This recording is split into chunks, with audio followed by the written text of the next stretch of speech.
Hello everyone, स्वागत है आप सभी का आपके अपने channel agri life with Balram पर। आज की इस क्लास में हम आपके लिए लेकर आए हैं renewable energy and green technology 2026 का पेपर, जो कि आप लोगों की बहुत ही डिमांड थी कि सर इसकी आंसर की जारी कर दीजिए। तो थोड़ा समय नहीं मिल पा रहा था, इसलिए लेट हो गए, लेकिन आप लोगों के लिए आज मैं ये आंसर की बना रहा हूँ, जो कि ये 4th सेमेस्टर का पेपर है आपका। ठीक है, तो आइए देखते हैं इसमें कौन कौन से क्वेश्चन है। लेकिन उससे पहले अगर आप हमारे इस चैनल पर नए हैं तो आप इसे सब्सक्राइब कर लीजिए, ताकि आपको इसी तरह से वीडियो प्रोवाइड होती रहे, हमेशा आपको पेपर का सलूशन मिलता रहे। और अगर पुराने हैं तो लाइक शेयर कमेंट कीजिए, और कमेंट करके आंसर की पे ये ज़रूर बताइए कि आपके कितने क्वेश्चन सही हुए हैं। आइए देखते हैं कौन से क्वेश्चंस आए हुए हैं। सबसे पहला क्वेश्चन आपका है, निम्नलिखित में बायोगैस का घटक नहीं है। तो ऑप्शन है आपका carbon dioxide, methane, hydrogen sulphide या ऑक्सीजन। तो बायोगैस का जो घटक है वो आपका ऑक्सीजन नहीं है यहाँ पर, बाकी ये तीनों हैं। ठीक है, carbon dioxide, methane, hydrogen sulphide ये सभी हैं। नेक्स्ट क्वेश्चन है, बायोगैस का ऊष्मीय मान लगभग होता है। तो बायोगैस का ऊष्मीय मान कितना होता है ये पूछा गया आपसे। तो 2500 किलो कैलोरी प्रति घन मीटर होता है, या 5800 किलो कैलोरी प्रति घन मीटर होता है, या 4700 किलो कैलोरी प्रति घन मीटर होता है, या फिर 10,000 किलो कैलोरी प्रति घन मीटर होता है। तो आपका ये क्वेश्चन देखिए हर बार पूछा गया है। आपने अगर पेपर देखे होंगे 2025 या 24 का, तो उसमें भी ये क्वेश्चन आया हुआ है आपका। तो यहाँ पर आपका आंसर जो है सी ऑप्शन जो है वो सही है, 4700 किलो कैलोरी प्रति घन मीटर होता है। नेक्स्ट क्वेश्चन है, बायोगैस की प्रमुख गैस है। तो बायोगैस की कौन सी गैस प्रमुख है ये पूछा गया है यहाँ पर। कार्बन डाइऑक्साइड या आपकी CO2 है, CH4 है, या H2S है, या फिर O2 है। तो बायोगैस की प्रमुख गैस जो है वो आपकी CH4 है। ये ऐसे क्वेश्चन बहुत पूछे गए हैं, हर पेपर में पूछे गए हैं। आपने अगर पेपर मिलाया होगा तो आपको ये पता चला होगा कि हाँ, आपका ये जो पेपर था ये काफ़ी पिछले 2 पेपरों से कितना मैच कर रहा था। ठीक है, तो यहाँ पर आपका ऑप्शन जो है बी सही है। नेक्स्ट क्वेश्चन है, निम्न में कौन स्थिर गुंबद प्रकार का बायोगैस प्लांट है। KVIC, प्रगति, दीनबंधु, या फिर फ्लोटिंग ड्रम प्रकार। ये मॉडल होते हैं बायोगैस के प्लांट के। ठीक है, तो वो पूछा गया है कि इनमें से गुंबद प्रकार का कौन सा बायोगैस प्लांट है। तो यहाँ पर आपका ऑप्शन सी जो है वो सही है, दीनबंधु मॉडल जो होता है वो आपका गुंबद प्रकार का बायोगैस प्लांट होता है। ऑप्शन सी जो है वो सही है। नेक्स्ट है, तैरते ड्रम प्रकार का बायोगैस प्लांट विकसित किया गया था। BHEL के द्वारा, KVIC के द्वारा, या TERI के द्वारा, या MNRE के द्वारा। तो ठीक है, तो यहाँ पर आपका ऑप्शन बी जो है वो सही है, KVIC के द्वारा। नेक्स्ट है, निम्न में नवीकरणीय ऊर्जा स्रोत है। ऑप्शन ए है कोयला, डीजल, सौर, या LPG। तो रिन्यूएबल एनर्जी सोर्सेज पूछा गया है, तो कौन सा है। तो रिन्यूएबल एनर्जी सोर्सेज जो है वो आपका यहाँ पर ऑप्शन सी जो है वो सही है, सौर। ठीक है, सौर ऊर्जा वगैरह जो है वो रिन्यूएबल सोर्स में आती है। नेक्स्ट है आपका क्वेश्चन नंबर 7 जो है, बायोमास प्राप्त होता है। तो बायोमास जो होता है वो चट्टानों से प्राप्त होता है, या जीवाश्म ईंधन से प्राप्त होता है, या जैविक पदार्थों से प्राप्त होता है, या फिर खनिजों से प्राप्त होता है। देखिए ये कई बार पूछा गया है क्वेश्चन। ठीक है, तो यहाँ पर आपका ऑप्शन सी सही है, जैविक पदार्थों से। नेक्स्ट है, प्रोड्यूसर गैस होती है। ये क्वेश्चन आपका पिछले बार भी पूछा गया था। आपने अगर हमारी क्लास देखी होगी तो उसमें से आपको लगभग 30-40 क्वेश्चन मिल गए होंगे ज़रूर से ज़रूर दोनों पेपरों में। ठीक है, तो यहाँ पर कौन सी है, CH4 and H2O, CO and H2, या O2 and CO2, N2 and O2। तो यहाँ पर आपका ऑप्शन जो है बी सही है, CO एंड H2। नेक्स्ट है, बायोमास गैसीफायर का प्रकार नहीं है। Wind draft, up draft, down draft, या क्रॉस ड्राफ्ट। तो यहाँ पर आपका बायोमास गैसीफायर का जो प्रकार नहीं है वो आपका कौन सा है, वो है आपका विंड ड्राफ्ट। ऑप्शन ए जो है वो सही है। नेक्स्ट है, बायोडीजल बनाया जाता है। तो बायोडीजल जो है पेट्रोलियम से बनता है, वनस्पति तेल से बनता है, प्राकृतिक गैस से बनता है या फिर कोयले से बनता है। तो यहाँ पर आपका ऑप्शन बी जो है वो सही है, वनस्पति तेल से बनता है। नेक्स्ट क्वेश्चन है, बायोडीजल का प्रमुख उपयोग है खाना पकाने में, परिवहन ईंधन में, या उर्वरक निर्माण में, या फिर विद्युत उत्पादन में। तो बायोडीजल का उपयोग जो है वो क्या होता है, आपका परिवहन ईंधन में होता है, ठीक है, fuel as transport. Option B जो है वो सही है यहाँ पर। नेक्स्ट क्वेश्चन है, बायो ऑयल उत्पादन प्रक्रिया है, ठीक है, बायो ऑयल उत्पादन प्रक्रिया है। तो ऑप्शन है किण्वन, दहन, पायरोलिसिस या फिर विद्युत अपघटन। तो बायो ऑयल उत्पादन प्रक्रिया जो है वो आपकी कौन सी है, पायरोलिसिस, ठीक है, ऑप्शन सी जो है वो सही है। नेक्स्ट क्वेश्चन है, एथेनॉल उत्पादन की प्रक्रिया है आसवन, पायरोलिसिस, अपघटन या फिर किण्वन। तो यहाँ पर आपका ऑप्शन डी जो है वो सही है, ये जो क्रिया है वो किण्वन की है। नेक्स्ट है, पीवी सेल और सौर ऊर्जा को परिवर्तित करते हैं। जो पीवी सेल होते हैं वो सौर ऊर्जा को किस में परिवर्तित करते हैं, ये पूछा गया आपसे। यांत्रिक ऊर्जा में, रासायनिक ऊर्जा में, या फिर ऊष्मीय ऊर्जा में, या विद्युत ऊर्जा में। तो यहाँ पर आपका ऑप्शन डी जो है वो सही है, विद्युत ऊर्जा में, ठीक है। नेक्स्ट है, सोलर कुकर में भोजन पकाने का सिद्धांत है। तो किस सिद्धांत पर सोलर कुकर कार्य करता है, ये पूछा गया आपसे। चालन पर, विकिरण पर, या परावर्तन पर, या उपरोक्त में से, या उपरोक्त सभी, ठीक है। तो ऑप्शन यहाँ पर डी जो है वो आपका सही है, उपरोक्त सभी।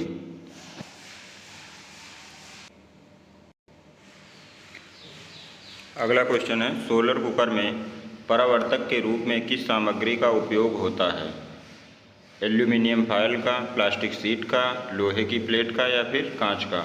तो सोलर कुकर में जो है आपका एल्यूमिनियम फॉयल का प्रयोग होता है, ठीक है, परावर्तक के रूप में जो है एल्यूमिनियम फॉयल का प्रयोग होता है। ऑप्शन ए जो है यहाँ पर आपका सही है। नेक्स्ट क्वेश्चन है, क्वेश्चन नंबर 17, सौर तालाब में ऊष्मा संग्रहित होती है सतही परत पर, निचली परत पर, मध्य परत पर, या इंसुलेटिंग परत पर। तो यहाँ पर ऑप्शन बी जो है वो सही है, निचली परत पर। नेक्स्ट है, सौर आसवन किया जाता है जल शुद्धिकरण में, अनाज सुखाने में, ऊष्मा उत्पन्न करने में, भोजन पकाने में। तो यहाँ पर आपका ऑप्शन ए जो है वो सही है, जल शुद्धिकरण में। नेक्स्ट क्वेश्चन है, सौर फोटोवोल्टिक प्रणाली का मुख्य घटक है सौर संग्राहक, सौर पैनल, पंप, या फिर परावर्तन। तो यहाँ पर ऑप्शन बी आपका सही है, सौर पैनल जो है वो सौर फोटोवोल्टिक प्रणाली का मुख्य घटक है, ठीक है। यही होता है कि इसमें क्या होता है, इससे सौर फोटोवोल्टिक जो होता है इसी के कारण जो है प्रकाश ऊर्जा को विद्युत ऊर्जा में चेंज करने का कार्य करता है, ठीक है, सौर पैनल। नेक्स्ट है, पवन ऊर्जा का प्रकार है यांत्रिक, ऊष्मीय, रासायनिक, या विकिरण। तो यहाँ पर ऑप्शन ए जो है वो सही है, यांत्रिक। नेक्स्ट है, पवन चक्की का घटक नहीं है रोटर, ब्लेड, जनरेटर, या सोलर सेल। तो यहाँ पर ऑप्शन डी जो है वो सही है, सोलर सेल जो है वो आपका पवन चक्की का घटक नहीं है। नेक्स्ट है, समुद्र जल में नमक हटाने के उपयुक्त सौर उपकरण हैं solar still, solar dryer, solar cooker, या सोलर पैनल। तो कभी कभी आप ऑप्शन से भी सही आंसर को चूज कर सकते हैं, ठीक है, कौन कौन से ऑप्शन आपको दिए गए हैं, ऑप्शन को एलिमिनेट करके आप कर सकते हैं। यहाँ पर आपका ऑप्शन ए जो है वो सही है, ठीक है, सोलर स्टिल। नेक्स्ट है, बायोगैस संयंत्र में गैस एकत्रित करने के लिए आवश्यक घटक हैं बर्नर, मिक्सर, डाइजेस्टर, या फिर पाइप। तो यहाँ पर आपका ऑप्शन सी जो है वो सही है, डाइजेस्टर।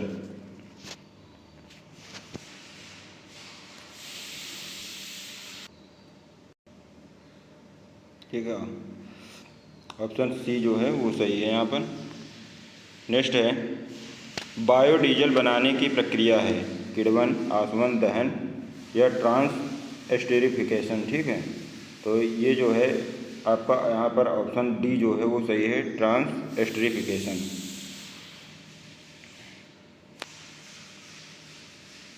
नेक्स्ट क्वेश्चन है, बायोडीजल उत्पादन में उप उत्पाद प्रकार प्राप्त होता है, मीथेन, ग्लिसरॉल, एथेनॉल या हाइड्रोजन। तो यहाँ पर आपका ऑप्शन जो है बी सही है, ग्लिसरॉल। नेक्स्ट क्वेश्चन है, बायोमास को संपीड़ित कर ठोस ब्लॉक बनाने को कहते हैं, हाइड्रोलिसिस, गैसिफिकेशन, पायरोलिसिस या ब्रिकेटिंग। तो इसका जो है ऑप्शन डी जो है वो सही है, ब्रिकेटिंग। नेक्स्ट है, कोयला और लकड़ी के विकल्प के रूप में प्रयोग होता है, जल, पेट्रोल, उर्वरक या ब्रिकेट्स। तो यहाँ पर भी आपका ऑप्शन डी जो सही है, ब्रिकेट्स। नेक्स्ट है, सौर फोटोवोल्टिक प्रणाली में विद्युत संग्रहित होता है, ट्रांसफार्मर में, बैटरी में, इन्वर्टर में या फिर सोलर सेल में। इसका जो है आपका ऑप्शन बी सही है, बैटरी में। नेक्स्ट है, बायोगैस में मीथेन की मात्रा होती है 15 से 20%, 25 से 30%, 35 से 45% या फिर 55 से 65%। यहाँ पर आपका ऑप्शन डी सही है, 55 से 65%। नेक्स्ट है, बायोगैस में कार्बन डाइऑक्साइड की मात्रा होती है 10%, 15% या फिर 45 या 65%। तो यहाँ पर आपका ऑप्शन सी जो है वो सही है, 45%। नेक्स्ट है, सौर पीवी सेल की ऊर्जा रूपांतरण क्षमता है 5 से 10%, 8 से 12%, 15 से 25%, 25 से 50%। तो इसका जो है आपका ऑप्शन सी जो है वो सही है, 15 से 25%। क्वेश्चन नंबर 32 है, सौर पीवी पैनल की औसत आयु होती है 5 से 10 वर्ष, 20 से 25 वर्ष, 30 से 40 वर्ष या 35 वर्ष से अधिक। यहाँ पर आपका ऑप्शन जो है बी सही है, 20 से 25 वर्ष। अगला है, ऊष्मा भंडारण हेतु और तालाब की सामान्य गहराई होती है कि, और यहाँ पर सौर है, ठीक है, सौर तालाब का पूछा गया है ये और मिसप्रिंट हो गया है। तो ऑप्शन डी यहाँ पर सही है आपका, 1.5 से 2.5 मीटर।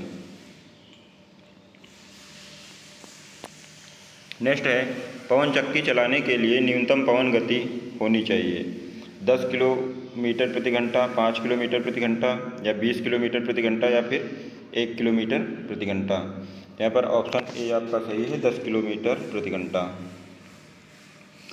नेक्स्ट है, प्रति किलो गीला गोबर से गैस उत्पादन होता है 0.073 घन मीटर, 0.003 घन मीटर या फिर 0.037 घन मीटर या 0.37 घन मीटर। तो यहाँ पर आपका ऑप्शन सी जो है वो सही है, 0.037 घन मीटर। नेक्स्ट है, सर्वाधिक बायोडीजल उत्पादन होता है सोयाबीन से, सरसों से, जेट्रोफा से या फिर अरंडी से। तो बायोडीजल जो है आपका वो जेट्रोफा से प्राप्त होता है, ऑप्शन सी जो है वो सही है। नेक्स्ट है, केवीआईसी का पूरा नाम क्या है। तो ये क्वेश्चन पिछली बार भी आपसे पूछा गया था और इस बार भी पूछा गया है। अगर किसी ने हमारी क्लास अगर देखी होगी तो उसे काफ़ी क्वेश्चन जो हैं पता रहे होंगे कि हाँ कौन कौन से क्वेश्चन पिछले ही आए हुए हैं। तो यहाँ पर आपका ऑप्शन बी जो है वो सही है, ठीक है, Khadi and village industries commission, option B जो है वो सही है यहाँ पर।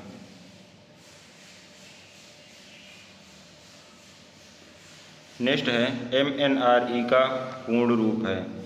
तो यहाँ पर आपका ऑप्शन जो है ए सही है इसका, ministry of new and renewable energy, option A जो है वो सही है। नेक्स्ट क्वेश्चन है, बायोगैस उत्पादन में प्रयुक्त सिद्धांत है किण्वन, अवायवीय अपघटन, प्रकाश संश्लेषण या ट्रांसएस्टरिफिकेशन। तो इसका जो है आपका ऑप्शन बी सही है यहाँ पर आपका, अवायवीय अपघटन। नेक्स्ट है, बायोगैस उत्पादन में सामान्य CN रेशियो होता है या CN अनुपात है 10:1, 15:1, 30:1 या 25:1। तो यहाँ पर आपका ऑप्शन डी जो है वो सही है, 25:1। नेक्स्ट है ग्लोबल सौर विकिरण मापन यंत्र है थर्मामीटर, बैरोमीटर, एनीमोमीटर या पायरेनोमीटर। ठीक है, तो यहाँ पर आपका ऑप्शन डी सही है, पायरेनोमीटर।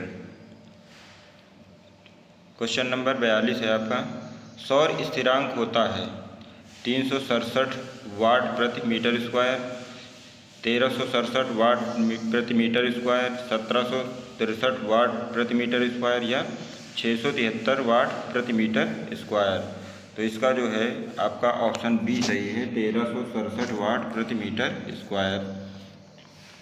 नेक्स्ट है पायर हेलियोमीटर से मापा जाता है हवा की गति, वायुदाब, प्रत्यक्ष सौर विकिरण, ग्लोबल सौर विकिरण। तो इसका जो है ऑप्शन आपका सी सही है, प्रत्यक्ष सौर विकिरण को मापा जाता है इससे।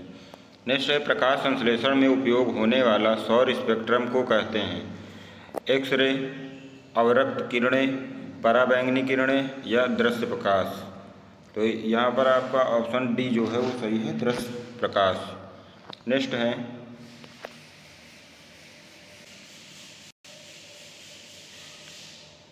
OTEC का पूर्ण रूप है। तो यहाँ पर आपका OTEC का जो पूर्ण रूप है वो है आपका ocean thermal energy conversion. Option A जो है वो सही है यहाँ पर।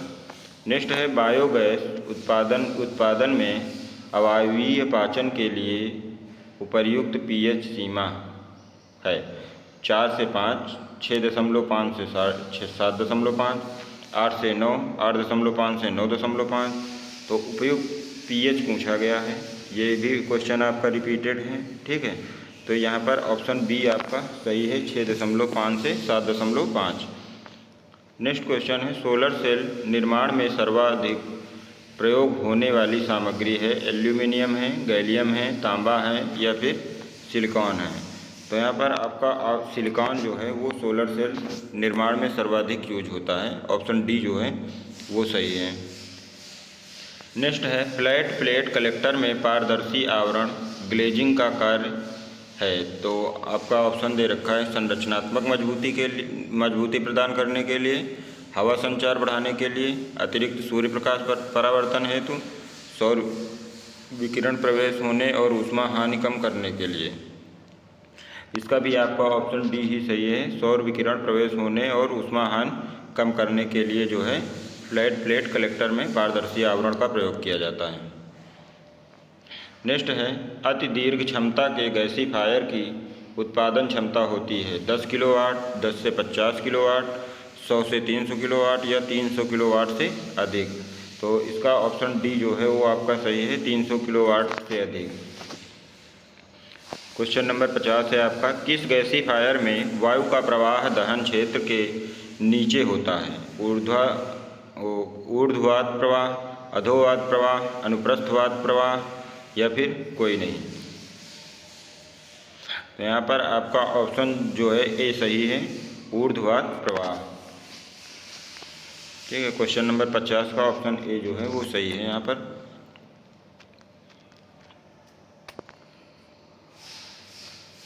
नेक्स्ट है क्षैतिज अक्षीय विंड मिल नहीं है मल्टी ब्लेड प्रकार, सेल प्रकार, डेरियस प्रकार, प्रोपेलर प्रकार। तो क्षैतिज अक्षीय विंड मिल इनमें से जो है वो आपकी कौन सी नहीं है? तो वो है आपकी डेरियस प्रकार, ऑप्शन सी जो है यहाँ पर सही है आपका।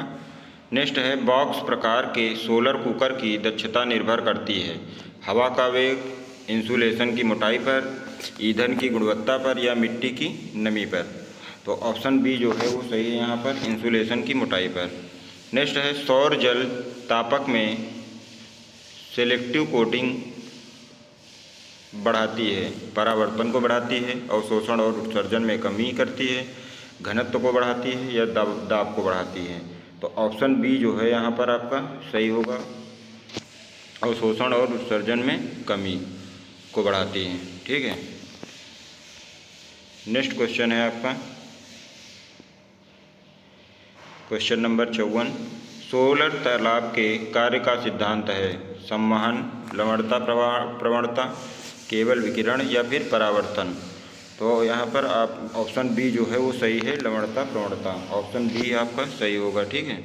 नेक्स्ट है सोलर पीवी मॉड्यूल की दक्षता प्रभावित होती है अत्यधिक तापमान से, धूल एकत्रित होने से, या दोनों से, या इनमें से कोई नहीं। तो क्वेश्चन नंबर 55 का जो है ऑप्शन सी सही है, दोनों से, अत्यधिक तापमान से और धूल एकत्रित होने से। नेक्स्ट है सौर सुखाने में नमी कम होती है। सोलर ड्राइंग की बात की जा रही है, चालन से, संपीड़न, विकिरण अवरोधन या वाष्पीकरण के कारण। तो यहाँ पर 56 का आपका जो है डी ऑप्शन सही है, वाष्पीकरण से जो है सौर सुखाने में नमी कम होती है। नेक्स्ट है सोलर पंप का निर्भर करता है सौर विकिरण पर, मृदा प्रकार पर, फसल प्रकार पर या वर्षा पर। तो यहाँ पर आपका जो है ऑप्शन ए सही होगा, सौर विकिरण। ठीक है। नेक्स्ट है क्वेश्चन नंबर 58 है सौर फेसिंग किस सिद्धांत पर कार्य करती है? उच्च वोल्टेज पल्स पर, निरंतर धारा पर, चुंबकीय क्षेत्र पर या ऊष्मा संचरण पर। तो यहाँ पर जो है ऑप्शन ए सही है आपका, उच्च वोल्टेज पल्स पर। क्वेश्चन नंबर 59 है आपका पायरोलिसिस किसकी अनुपस्थिति में होता है? ऑक्सीजन की, ऊष्मा की, दाब की या उत्प्रेरक की। तो पायरोलिसिस जो होता है वो आपका वो ऑक्सीजन की अनुपस्थिति में होता है। ऑप्शन ए जो है वो सही है इसका। नेक्स्ट है मेसोफिलिक अपघटन तापमान होता है 10 से 20 डिग्री सेंटीग्रेड, 50 से 60 डिग्री सेंटीग्रेड, 70 से 80 डिग्री सेंटीग्रेड या 25 से 40 डिग्री सेंटीग्रेड। तो मेसोफिलिक अपघटन जो है वो आपका 25 से 40 डिग्री सेंटीग्रेड पर होता है। ऑप्शन डी जो है वो सही है। नेक्स्ट है डीजल की तुलना में बायोडीजल की श्यानता होती है कम, बराबर, शून्य या ज़्यादा। तो ऑप्शन डी सही है इसका, ज़्यादा होती है। नेक्स्ट है ब्रिकेटिंग प्रक्रिया है द्रवीकरण, गैसीकरण, संघनीकरण, ठीक है, या दहन। तो आपका इसमें जो है सी ऑप्शन सही है, संघनीकरण। नेक्स्ट है ब्रिकेट्स में बाइंडिंग या जुड़ाव जिसे बोलते हैं का कारण है लिग्निन का नरम होना, सेल्यूलोज का पिघलना, पानी का वाष्पीकरण या राख का बनना। तो इसमें ऑप्शन ए जो है वो आपका सही है, लिग्निन का नरम होना। नेक्स्ट है बायोगैस संयंत्र में मीथेन निर्माण के लिए मुख्य चरण है हाइड्रोलिसिस, एसिटोजेनेसिस या मीथेनोजेनेसिस। तो यहाँ पर आपका ऑप्शन जो है डी सही होगा, मीथेनोजेनेसिस। नेक्स्ट है बायोगैस संयंत्र से प्राप्त स्लरी समृद्ध होती है नाइट्रोजन से, फास्फोरस से, या दोनों से, या इनमें से किसी से नहीं।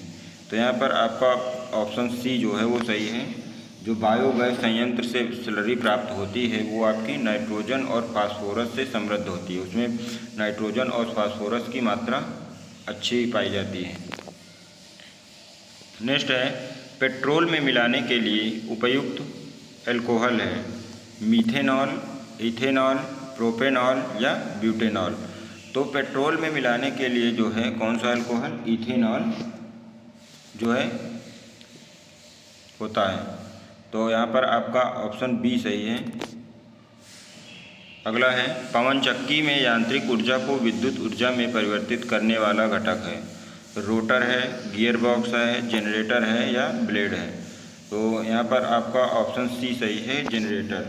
जनरेटर जो होता है वो आपका पवन चक्की में क्या कार्य करता है, यांत्रिक ऊर्जा को विद्युत ऊर्जा में परिवर्तित करता है।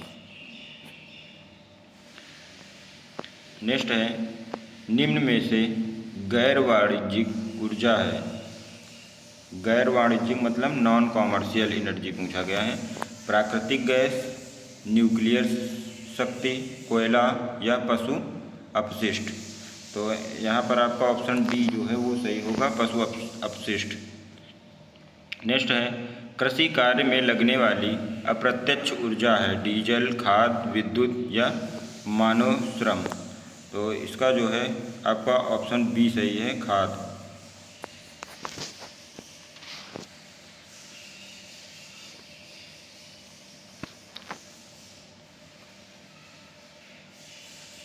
अगला क्वेश्चन है, सोलर कलेक्टर का झुकाव कोण सामान्यतः बराबर होता है, देशांतर, अक्षांश, ऊंचाई या फिर दिम्पात। तो इसका जो है ऑप्शन बी सही है आपका, अक्षांश। नेक्स्ट है, अधिकतम सौर विकिरण प्राप्त होती है सुबह, दोपहर, शाम या रात्रि के समय। तो यहाँ पर आपका ऑप्शन बी जो है वो सही है, दोपहर। नेक्स्ट है, कंसंट्रेटिंग कलेक्टर सांद्रक संग्राहक उपयोग करता है, परावर्तक, समतल सतह, कुचालक पंप या कुचालक या पंप। तो ऑप्शन यहाँ पर आपका जो है ए सही होगा, परावर्तक। नेक्स्ट है, सोलर कुकर की अवशोषक प्लेट सामान्यतः होती है, काली होती है, सफ़ेद होती है, पारदर्शी होती है या परावर्तक होती है। तो जो प्लेट होती है सोलर कुकर की अवशोषक प्लेट आपकी काले रंग की होती है। ठीक है। नेक्स्ट है, सोलर कुकर कब उपयोगी नहीं है, धूप वाले दिनों में, दोपहर में, बादल वाले मौसम में या गर्मी में। तो ये आपका सोलर कुकर कब काम नहीं करेगा, जब बादल वगैरह होंगे। ठीक है, बादल वाले मौसम में। तो ऑप्शन सी जो है वो सही है यहाँ पर। नेक्स्ट क्वेश्चन है, गैर पारंपरिक ऊर्जा स्रोत होते हैं समाप्त होने वाले, नवीकरणीय, जीवाश्म आधारित या प्रदूषक। तो ये आपके गैर पारंपरिक ऊर्जा स्रोत जो होते हैं वो नवीकरणीय होते हैं। ऑप्शन बी यहाँ पर सही है। तो ये जो है आपका renewable energy and green technology 2026 का पेपर था, जो आज हमने आपको सॉल्व करवाया। तो ये आप लोग कमेंट इसमें ज़रूर करके बताइएगा कि किसके कितने क्वेश्चन सही हुए और किसको हमारी जो पिछली 2 क्लासें थी उससे आपको कितना जो है फ़ायदा हुआ। अगर आपने देखा है तो आपने पेपर ये दिया है तो उसमें कितने क्वेश्चंस आपके जो थे वो पुराने पेपर से आए हुए हैं। ठीक है, तो कमेंट करके ज़रूर बताइए, लाइक शेयर भी किया कीजिए आप लोग। धन्यवाद।